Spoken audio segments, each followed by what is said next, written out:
Hi everyone, Joe Gentili from Saraf Gentili LLP. So today I want to talk about what an important factor it is as to where you file your mandamus lawsuit. So not just with mandamus lawsuits, but really with all lawsuits, where you file is a very important strategic decision and can have a big impact on the outcome. So if you think about it, like if you're a general planning a battle, whenever possible, you're going to want to decide where the battle is fought. Now, if you have an army that's particularly well adept at fighting in the mountains, then you're going to want to fight in the mountains. And if the enemy is great in valleys, then you want to avoid the valleys. And it's a similar way of thinking when deciding on where to file a lawsuit. So you filing a mandamus lawsuit are the plaintiff, so you have the advantage of deciding where to file the case. And generally, with lawsuits, you could file in a few different places. You could file where the defendant is based. So if you're suing the U.S. government or one of its agencies, usually that means Washington D.C.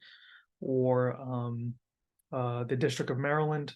Where you could file where you live if you live in the United States, or you could file where some of the action that surrounds a case takes place.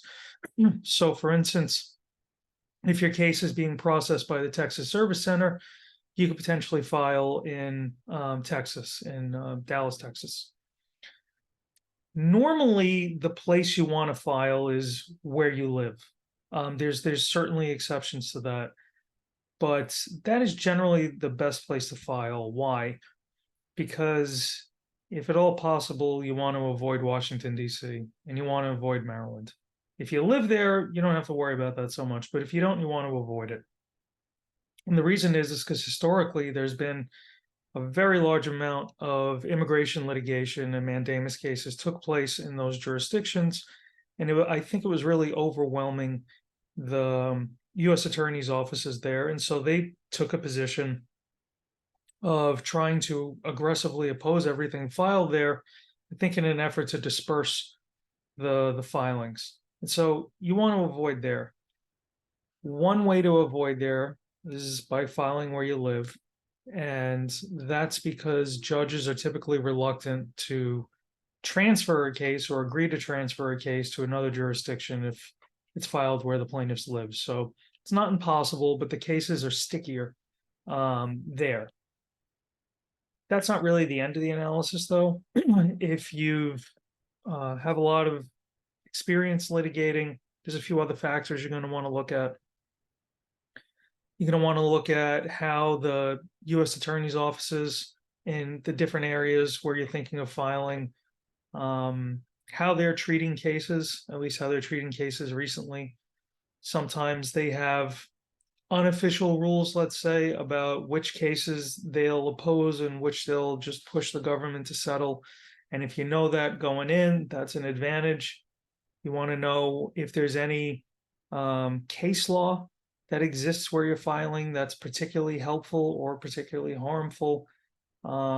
These things can all skew the outcomes pretty substantially.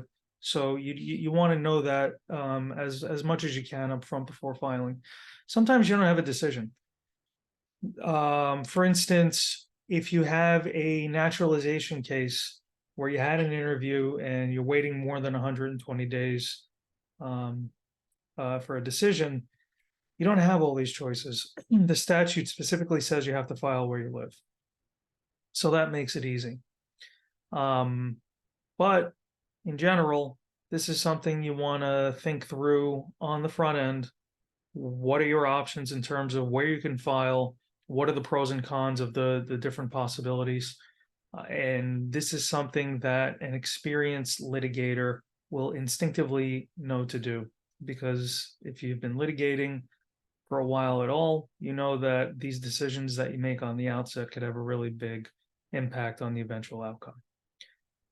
As always, I hope this video was useful, and if you have any questions, please feel free to reach out. Bye.